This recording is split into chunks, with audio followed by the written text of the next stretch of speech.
Here is the uncomfortable truth. Your RAG system can ace offline evals and still feel broken to real users. Yes, and that gap is not a mystery. Offline eval measures a controlled task. Users bring messy intent, bad wording, urgency, and zero patience. So this is not metrics versus reality. It is metrics asking one question, while users are living inside a different one. Exactly. Offline eval is useful, but it often scores retrieval or answer quality on benchmark-style prompts. Real users are trying to finish work, reduce risk, or make a decision under uncertainty. Give me a concrete version, because a lot of teams hear that and still trust the green dashboard. Picture an internal support bot for sales reps. Offline, it does great on queries like, what is the refund policy for enterprise contracts? In production, reps ask, can legal let this customer exit in Germany if they missed onboarding and already paid yearly? That is not the same task. Right, because the benchmark question is clean, but the real one is overloaded. It mixes geography, contract status, exceptions, and implied urgency. And user pain shows up in the overload. Maybe retrieval finds the refund doc but misses the region-specific legal addendum. The answer sounds plausible, but the rep still cannot act on it. Offline, it looks mostly correct. In real life, it wastes a deal cycle. So, one big reason for disagreement is that benchmark queries are usually well-formed, while user intent is compressed, partial, or hidden. Yes, users often ask the first question that comes to mind, not the best question. They expect the system to infer the real goal. Benchmarks rarely score that gap between literal wording and operational intent. And that matters because if your bot misses intent, the failure is not just a wrong sentence. It shifts power back to whoever already knows where the documents live. That is the strategic consequence. The intended winner is the less experienced employee who needs leverage. If the system only serves users who already know the exact keywords, it amplifies the strong and abandons the weak. Let us hit another example, because this is where teams usually say, fine, we will just improve retrieval recall. Consider a healthcare knowledge assistant. Offline eval asks, what are the contraindications for drug X? In deployment, a clinician types elderly patient, kidney issues, already on blood thinner.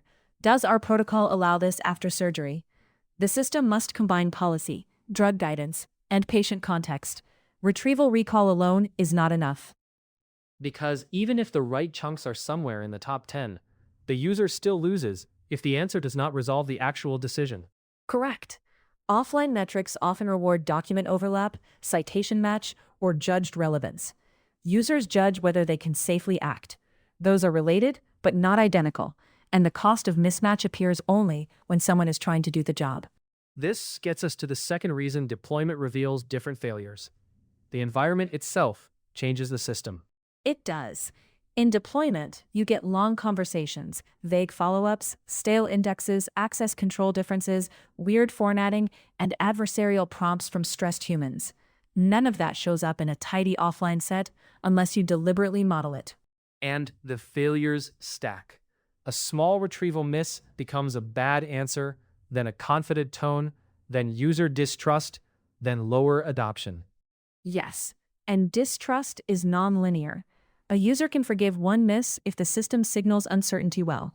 They will not forgive a polished wrong answer on a high-stakes task. Offline eval usually underprices that confidence failure. Give me a production-style scenario where deployment changes everything. A company shits a RAG assistant over engineering runbooks. Offline, answer accuracy is solid. In production, incidents happen at 2 a.m. Someone asks, did we already disable the Europe failover workaround for payments? The system retrieves an old postmortem, a newer runbook, and a Slack export with contradictory notes. The benchmark never included version conflict under time pressure. Deployment did. Now, the real metric is not semantic similarity. It is whether the on-call engineer makes the right move before the outage spreads. Exactly. Production introduces consequences, and consequences expose failure modes. Versioning, permissions, contradictory sources, latency, and trust calibration suddenly matter as much as raw answer quality. So if I am building RAG, what should I do without turning this into an anti-metric sermon? Keep the metrics, but change what you measure. Build eval sets from real user traces. Include underspecified queries, multi-turn clarification, conflicting documents, and tasks with a clear success outcome, not just a reference answer. So, measure whether the system helps complete the job, not only whether it matches a gold response. Yes. Add slices for first-time users versus experts, urgent versus low-stakes tasks, and fresh versus stale content. Then compare offline wins to live support tickets, abandonment, escalation rate, and correction behavior. That also changes who wins inside the company, because the team that listens to user failure learns faster than the team staring at a single aggregate score. And that is the key. Offline eval tells you if the system can answer. Real users tell you if the system can work. The teams that know the difference build tools people trust.